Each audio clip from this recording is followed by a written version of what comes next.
Hello and welcome to Super Bowl 58. This is Fox Sports Lab NFL, the final program for the year. I'm Matty Campbell. I'm joined by the man that knows everything about every American sport, in particular NFL, Jaymz Clements.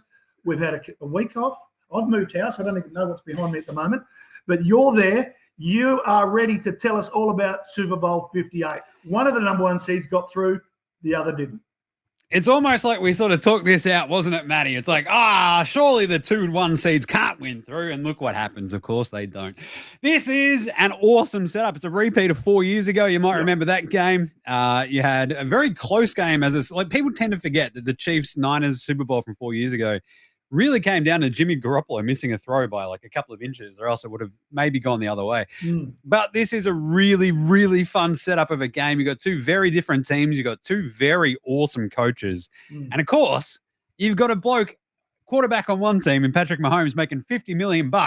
And the other bloke, he was the last pick in the draft, Brock Purdy, making $800K. It's an incredible setup. And of course, it's the final game of Taylor Swift's rookie season in the NFL. She's playing, right, Matty? She's in the game, you right? have the first bet for the round. How long would it take you to mention Taylor Swift? Let's talk about the game as far as the betting is concerned. I mean, the Chiefs are enjoying their underdog status. They've won, they've won their last 6 as underdogs, including beating the Bills and the Ravens away. And they're $2.05. The 49ers are $1.73. The spread's only small. It's only 1.5 points. My first question to you, is that spread too small? Should we stick to head-to-head?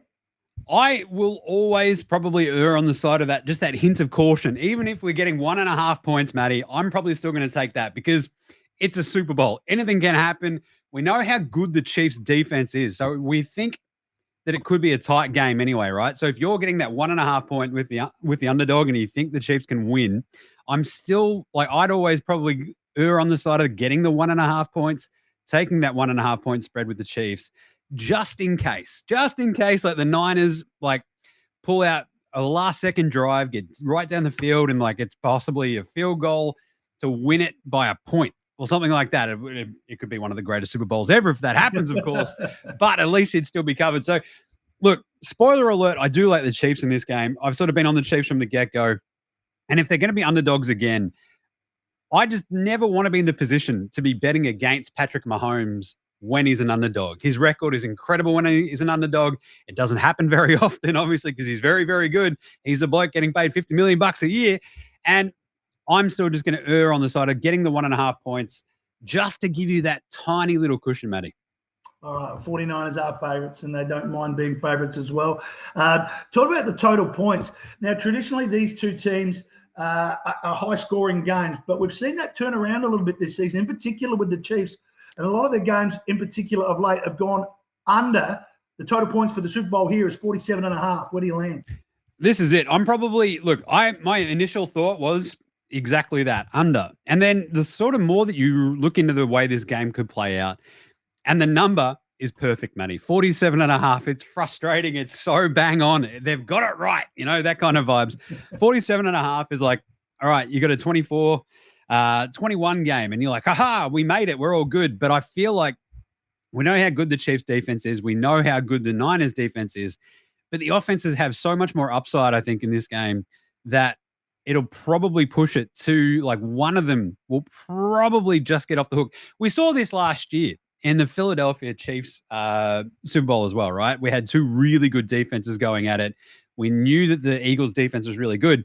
And then it turned into a shootout, Matty. Like, what are we doing? It's like, what happened? So I still like the over just because I feel like it could be a really, really tight, like randomly, 27-21 sort of scoreline in the end where you've got a couple of touchdowns for each team, a couple of field goals here and there. And it ends up being tight, but we just scooch over. But it's a really, really, really good line. And in terms of Super Bowls, you got to remember, obviously, like 4 of the last 5 Supies have gone under. Yep. But we did sort of see like one of the defenses last year in the Eagles fall apart. And I feel like that's the sort of thing that we could see with the Niners this year. Just a bit of, again, the spoiler alert, I feel like that's where we might end up. And that Niners defense might just sort of perhaps crumble at the exact wrong time, and we might just hit the over. Spoiler alert, next year, every show we're going to call the Super Bowl the Soupy. The Soupy. Let's talk about touchdowns. And a lot of punters this time of year, they watch the Super Bowl. They want to get involved in the first touchdown. We know Travis Kelce is so prolific at scoring the first touchdown for the Chiefs, 3 of the last 6 in the postseason. We know Christian McCaffrey is doing that sort of thing. Pacheco scoring touchdowns in every game he plays for the Chiefs. Even though his yards per run last week against Baltimore was down, he still scored a touchdown. Is it outside of those 3, maybe Ayuk, Debo? I mean, where do you think the value, or where do you think the best bet is here? I think Kelce still is the one that my mind automatically went to as soon as the market's open for this one, Matt. I think we had the little teaser video where I was talking up the Taylor Swift, Travis Kelce market, like first touchdown scorer, MVP for Kelce, perhaps. I still love him for first touchdown scored, but playing in my brain over and over and over again, is it Super Bowl Monday? We're all watching. It's the first Chiefs drive. Off they go. Same as last week. They've looked awesome. And Patrick Mahomes throws it to the tight end, Noah Gray. And you're like, hang on a second. We're all back, Kelce. What have we done? Oh, no. It's a big fella. But it's like number 87. You're like, what happened? It's the wrong tight end. So I really do like the big target of Kelce, obviously. That'd be my first one. But I'd probably, if you want a bit of a roughie, a bit of an outsider, Noah Gray, the backup tight end for the Chiefs, is a really fun one too. And if you're looking at the Niners, if you like the Niners, I think it's got to be McCaffrey, I think, for that one, just because he can catch the ball, run it in, obviously, but also on the ground. Like, that run game is his strength, obviously. He is a running back. But I think if you like the Niners to score on the first drive that they get, and they get the first touchdown, I'd look at McCaffrey, obviously. I'd be more wary of like the likes of Kittle or Debo for the Niners for that first touchdown. Quite last week, Kittle, wasn't he? Exactly. So I think in terms of player props as well, I'm pretty heavily on Kittle's unders, because I think you'll see Purdy just like really, really lean on both McCaffrey and Debo through the air. Mm-hmm. So I think McCaffrey's probably your first touchdown scorer on the Niners side, and on the Chiefs side, it's probably going to be Kelce. But if you want to have just a weird little sniff, Noah Gray, just because that room full of people you'll be watching with Matty, you'll be up in arms and you'll be sitting there going, got it, nailed it. I love that, as long as they go to the tight end. So the little grey cells there for Noah Gray. Let's talk MVP. Obviously, the quarterbacks, Purdy his line's 255 yards. Mahomes is 275 yards. They will throw the ball. They'll get plenty of yards. They are the candidates for the MVP, as well as Kelce, as you mentioned, as well as McCaffrey. Is there an outsider? I think if you want to go a defensive player, because look, we've got 6 of the last 10 MVPs have been QBs, right, in Super Bowls. So you've got a couple of defensive players here and there. You've also got receivers, and that's where Kelce sort of lands for me. I think if he gets 2 touchdowns, and this is probably my favorite bet of the sort of combo bet for the entire sort of looking at the Super Bowl. If you like Kelce to get MVP, then Kelce 2 touchdowns is probably where you want to land as well, right? Yeah. Because if he scores 2 touchdowns, the voters are probably going to go, look, Kelce has been the absolute fulcrum of this Chiefs offense all year, and especially in the playoffs, right? Like, he had a really slow sort of regular season. It felt like they basically kept him in the garage, Matty, and then they pulled him out on the weekend for a nice spin down the coast kind of vibes, right? And he's been fantastic. So I think if he gets the 2 touchdowns, he wins the MVP.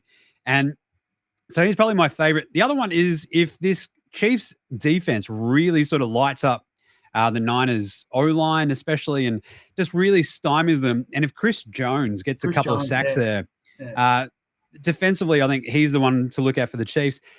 On the Niners side of the ball for outsiders, Debo's probably not a bad one, because again, this is like the sort of, we're talking about multiple scorers on offense, right? Like the multiple scorers for Kelce, it happens in Super Bowls, Matty. It happens. We've seen it time and time again. I think it's in 5 of the last 6 we've had multiple touchdown scorers in a Super Bowl. So Kelce's my pick on the Chiefs. And on the other side, it's more, look, McCaffrey obviously for 2 touchdowns is a really low price because he's really good and he does it all the time. But Debo's probably the one who could rip off a couple of touchdowns out of nowhere and actually break the game open in a really, really meaningful way. And if you like the Niners, you probably want to jump on Debo for MVP, I think. He offers way more value than someone like, your McCaffrey, who is the sort of Swiss Army knife, but Debo could be the one that actually breaks open the game for the Niners. Yeah, everybody's going to be on McCaffrey. Now, before we get to your all-famous, all-important multi for the game, there's always a few novelty bets around, including songs that Usher will sing and the very important Gatorade shower. Purple's the favourite this year. Purple's always a good one. I don't mind the purple, but look, I feel like the red, all these sort of orange is probably where I'm going to land in a bit of a traditional sense this year, I think. And like we're all over this one last year. And I feel like, the green was like a really rampaging favorite heading into the actual game. I don't mind the red one this year because we've got two teams that are both sort of on the red end of the spectrum in terms of their things. The one that I'm looking at, Matty, for the novelty markets is Reba McEntire with one of my all-time favorite Super Bowl aspects is the length of the national anthem. Each year, I'm sitting there with a stopwatch. We've got a room full of people behind us. We're all up in arms as it counts down. How far are we going? Is it going to go over 2 hours? Gone over 2 minutes. Everyone loses their minds, and away we go. Reba McEntire, country superstar, fellow ginger, has an incredible line. It's the lowest that I think we've got in recorded Super Bowl history of this line, Matty. It's about like a minute. It's less than a minute 30, I think, at this point. And we've actually got a bit of proof. There's a reason why it's so low, because she punishes it. She goes through it. She flies through it. There's no Christina Aguilera. There we go. Gets like, there's no like elongation in Reba McEntire's national anthem. She just crushes it. So I actually don't mind the under. She might just absolutely speed through this. If it's a minute 30, she might clock in a minute 24 and you're laughing. So that's probably one of my favorites as well. So it's a ginger's paradise, isn't it? Two red teams, Reba McEntire, Jaymz Clements, and Aguilera elongation 10 times in a row quickly. All right, mate, we'll finish off for the last time this year. Give us your same game multi. I'm hearing a bit of Kelsey love. It is going to be a lot of Kelsey love. This one for me is a really, really sort of straightforward. Look, Chiefs at the line. We're going to go the over. The Kelsey touchdown, just simple as that. And then my other little favorite one, it's going to go on the Niners side. It's Christian McCaffrey for over 4 receptions, 4+ receptions. Okay. It's just a sneaky little one because he does it all the time. He's like catching the ball. I think what we'll see is that the Chiefs really put a lot of pressure on Purdy, and he's trying to get the ball out pretty quick. And I'd probably look at the under for McCaffrey's rushing totals just because we know that this KC run defense is really, really good. I'd probably go Pacheco's over as well for his rushing because I think you can run on this Niners team. And I think the way that this game sort of rolls out, you see Purdy basically trying to have to play a little bit of catch up. They go away from the run just maybe a little bit, and McCaffrey gets that 4+ receptions for you. So I think the Chiefs at the line, we're going to go the over because I think there's just enough in terms of touchdown scoring to get us there. Even though the defenses are really good and the KC defense is the best unit in this game, I think we're going to go the McCaffrey over receptions and the Kelsey, just the anytime touchdown.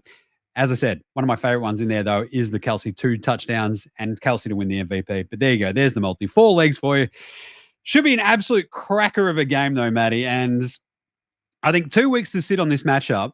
And it's very rare, I think, that you sort of look into a game, and you finish up where you started 2 weeks ago, right? I think that's where I've landed. So I think we can go the Chiefs. All right, mate. Well, thank you very much for all your help, not just for the Soupy 58, but for every game right throughout the year. It's been an absolute pleasure talking to you. I know it's your favourite day. You're going to have a big function. You'll be flat out. You'll be timing Reba. You'll be having a great day. Enjoy the game and look forward to talking to you next year.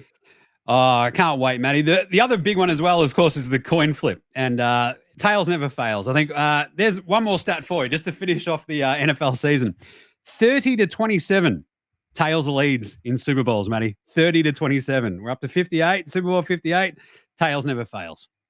That's why he's the best in the business. Ladies and gentlemen, thank you very much for watching Fox Sports NFL. Enjoy the Super Bowl wherever you're watching it, at home or at a venue, or just picking up your phone or having a look somewhere, but enjoy it. It's going to be a great game, as James mentioned, and we'll see you next season. What are you really gambling with? For free and confidential support, call the number on the screen or visit the website.